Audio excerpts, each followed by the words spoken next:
数値で見るってことをある程度しておくと、客観的に判断ができるわけなんですよ。眼科医の平本です。今日はあなたの目が悪いことの盲点についてお話ししようと思います。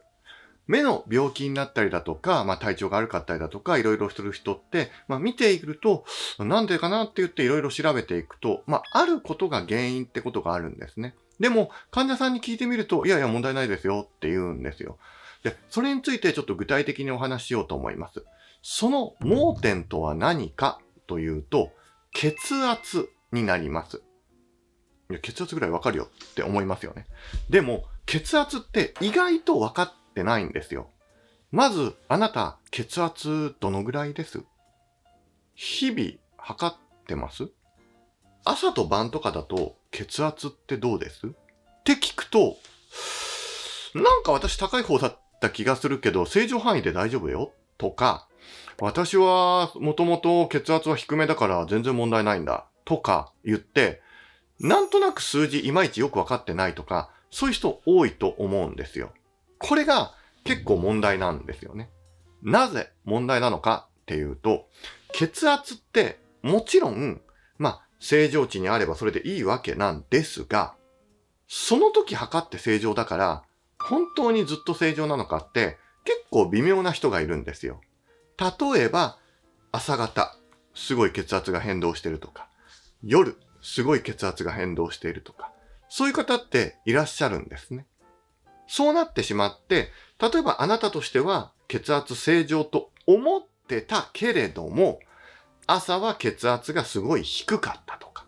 夜は血圧がすごい高かったとか、ってなってって、あれ？これもともと高いじゃないと。で、何日か測ってみても、やっぱり夜高いじゃないってなることがあるわけですよ。ってなってくると、いや、あなたの血圧は正常じゃないよねって話になってくるわけ。一方で、低すぎたとしても、それは正常じゃないよねと。もう一つが、血圧って変動することがね、悪いわけではないんだけども、極端に血圧が上がったり、極端に血圧が下がったりすることは、あまり好ましいことではないんですよ。それが仮に正常の血圧範囲内だとしてもってことなんです。もちろん、興奮した時は血圧が上がるし、リラックスした時は血圧って下がります。ただ、人間というのには、恒常性、ホメオスタシスとかって言いますし、自律神経とも言いますけども、それがバランスを取るようにできてるんですよ。で、興奮したらしっぱなし、もう無限に血圧上がっちゃったら、血管切れそうなイメージありますよね。リラックスしたらもう本当にリラックス、だらーっとしてもう動かない。問題ですよね。って感じで、上がったり下がったりを急激にしてしまうこともよろしくないんですよ。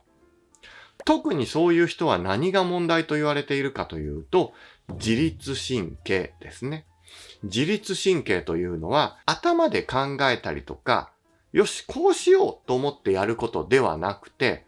何も考えていないのに自動で調整する。そういう神経ってことですね。例えば走ろうと思って走る。これは意識してます。一方で、なんかびっくりすることがあって、自動的に脈が速くなって、血圧が高くなって。これは自律神経。そして脈が高くなった後、あ、大丈夫だってなってくるわけですよね。そしたら脈が落ち着いてきて、血圧も落ち着いてきて正常になってくるわけですよね。で、ならなきゃいけないのに、ずっとストレスってあなたもそうかもしれないし、世の中かかってるじゃないですか。嫌なね、人間関係があるかもしれないし、はたまた、特に何がってわけじゃないんだけど、日々イライラしてみたりだとか、むしゃくしゃしてみたりだとか、ちょっと鬱っぽくなってみたりだとか、いろんな気持ちの上下ありますよね。さらには、この世の中って昔と違って、光がね、あるじゃないですか。太陽が昇って起きて、太陽が落ちたら寝る。そして睡眠時間もしっかりとって、ご飯もゆっくり食べて。ではなくて、朝焦って起きて、目覚ましかけたりして眠いのに起きてみて、もうちょっと寝たいななんて思ってんのに起きるわけですよね。そしたらちょっと無理やり起こしてる感じ。外に出かける準備。ね。それも髪整えたりだとか、顔洗ったりだとか、いろんなことして、洋服着替えたなんだっていうのを短い時間でやって、焦って出ていくわけですよね。まあ焦ってないかもしれない。あなたはそうかもしれないけど、まあそういう人は多いわけですよね。夜とかも、まあ嫌な仕事だったり、満員電車だったり、まあ車運転して帰んなきゃいけなかったりだとか、まあいろんなやることあったりだとか、まあ家の洗濯だとか、はたまた、食器洗ったりだとか、ね、晩ご飯の準備や片付けだとか、まあ、いろんなことやんなきゃいけなくて。で、まあ、たまにね、落ち着く時間、やっと落ち着ける時間だと思ったら、そこでテレビ見たり、ネットフリックス見たり、YouTube 見たり、これを聞くのはいいよ。っていうのもなんですけど、っていう風にたくさん目を使うわけ。そうすると、興奮状態が強く、長く維持されるわけですよ。本来人間はこんな風にずっと光の中で興奮して生き続けるようにはできてないんですよ。あなたも私もそんな風に体できてないのね。なのに今の現代社会は残念ながら、そういう風になっちゃってるし、なんかそうしたいなって感じになってしまうわけ、人間が。だからこそストレスがかかって血圧が上がりがちになってしまう。もちろんね、食べ物の影響もありますよ。食塩がどうのこうのとか、ね、食べ物の影響、太ってるだとか。で、血圧上がるのもあるけど。っていう風に、血圧によってダメージを受けてしまう。だからこそ、血圧を何回か定期的に測るってことはされた方がいいと思います。なぜこれを言うか。私大丈夫ですよって言っている患者さんが、よくよく後で調べてみると、実は血圧が高くて、それが一因となって目の出血してたり、緑内障になってたりだとか、そういうことがあるんですね。私大丈夫ですよって言ってた人が血圧低いことが後で分かってきて、それで、いや実は血圧低いのが問題だったみたいで、ちょっと私食も細いですし、ちょっと気をつけて食べるようにしてますみたいなことがあるんですよ。結構いらっしゃるんですよ。で、皆さん最初は私大丈夫ですって言うんですね。体重とかもそうです。血圧は一つ分かりやすい指標ですけど、体重もそんなに変わってないって思うかもしれないじゃないですか。本当です。先々月とあなたの体重、本当に一緒です。いやー、そんなに食べ過ぎてないし、大丈夫じゃないかなって思ってる人結構いるんですよ。でも、気づかない間に、ちょっとずつ体重が増えてって、地味に体に脂肪がついて、そして脂肪がつきすぎるということは、体の血流が悪くなったりして、それは目にも、悪い影響を及ぼしてしまうことがあるわけですよね。そんなことが徐々に起きている人もいます。はたまた、体重減りすぎてしまう人もいるんですね。もちろんそれは病気の人とかも多いので、それは要注意なわけですけど、別に私大丈夫だよって言ってたのに、先生この前大丈夫だと思ってたら体重測ったら結構減ってたんですよ。で、後々調べてみると、実はなんか消化管に何かあったりだとか、そういう病気が見つかって、やっぱそれも一つの原因だったんだね、みたいな感じで、目にも関連してくるけど、他の病気が見つかるってこともあるので、体重も、毎朝とは言わんけど、たまには調べておいて、本当に大きく変化していないかっていうのは、ちゃんと見極めておいた方がいいと思います。これ何が言いたいか。数値で見るってことをある程度しておくと、客観的に判断ができるわけなんですよ。血圧大丈夫です。体重あまり変わりません。いいです。これだと、本当かって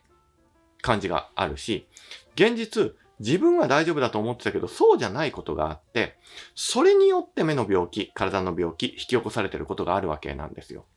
それをちゃんとやってくれるだけで、実は、無駄な目の治療を頑張るよりは、そっちの方が重要ってことがあるのね。例えば、ここにも書いてあるけど、血圧とか、体重とかの、数値化して、そこをしっかり調べる。そういう習慣をしっかり持っていただくことが、目だけではなくて、体にとっても重要であると。それをしておくだけで、血圧、体重、それが悪くないっていうのが確認できる。例えば熱とかもそうですよね。熱はそこまでね、上がる人は多くないけれども、いや私大丈夫だって思ってても測ってみたらもう8度あったみたいな人もいると思うんですよ。なんかふらつくなと思ったんですみたいな。こんな感じで、客観的に自分の数字を調べておく。めんどくさいと思うかもしれないけど、あなたの体はたった一つの大切なものです。そしてそれは何十年も使い続けているもんです。少なくともあなた5歳、6歳ってことはないでしょ？もう何十年も生きてますよね。ってなると、何十年も使ってきた体をちゃんと数値化してメンテナンスしておかないと、5年先、10年先、それが蓄積されて悪くなってしまうわけなんですよ。だからこそ、これは目に限らず、体全般を良くするためにも、少なくとも体重や血圧っていうのは定期的にチェックをされといた方がいいです。特に、例えば緑内障とか、そういうお病気をお持ちの方の場合は、いや、私30代だから大丈夫って言ってるのに、30代で意外と血圧高かった。私そんなことないと思ってたんだけど、緑内障の原因の一つがやっぱ血圧だったんだねってことが後でわかる人もいるんですよ。こんな感じで、若いから大丈夫なんてことは一切ないです。もちろんね、一桁10代だったらあんまりそんなことないかもしれないけど、一桁10代でこれ見てる人あんまりないと思うので、ね、ある程度の年齢であれば、血圧、体重、これはもう必ず、最低でも月に1回はチェックして、極端に触れてないか、高すぎたり低すぎたりしていないかっていうのは見ておくことが、あなたの一生を決める上でも重要な習慣として定期的にやっていただいた方が目にとってもいいと思ってください。じゃあ、それってあんまり数値化してしまうと追い詰められた感じになって、追い詰めるっていうかな、すごくやらなきゃいけない感じになって、精神的にきつくないっていう人もいるんですよ。そこまで気にしちゃう人の場合は、やんなくてもいいですが、基本的には、やることをお勧めしますって、このぐらいのニュアンスと思ってください。もちろんね、目の治療だったりだとか、そっちの治療がね、優先になるので、体重管理とか血圧管理っていうのは、やっぱそれに比べると、正常の範囲内であればね、無理にやることではないか。ただ、やっぱり体のね、異常があることをね、ちゃんと察知できない人って結構いらっしゃるので、血圧、体重でチェックして、実はそれが問題で悪くなってるって方はいらっしゃるんだよってことは知っといていただけるといいと思います。実際私の患者さんでも血圧下げただけで、実は眼圧も良くなってきちゃって、なんか、良かったね、みたいな感じで、僕何にもしてないんだけどって感じで落ち着いちゃった人っていうのもやっぱいらっしゃるんですね。私としては助かるんだけど、ああ、そっか、血圧高かったんだね、ちゃんと調べてよかったね、内科に行ってね、とかって言って、で、何ヶ月かして内科に先生に会ったら結構血圧良くなりました。で、眼圧も良くなってきたね、と。このままいけそうだね、みたいな感じの人っていらっしゃるんですね。一方で、血圧高めで、いろいろ目薬とかいろいろするんだけど、それで抵抗するぐらいやっぱ血圧とかの問題で、目が悪くなっちゃったりだとか血管詰まっちゃったりする人がいるので、血圧体重っていうのは意外と目にも影響するんだってことは知っていただけるといいと思います。こんな感じで目の病気、緑内障とかいろんな病気のことをいろいろアップしていきますので、ぜひチャンネル登録、ベルマーク押してくださればと思います。今後ともよろしくお願いします。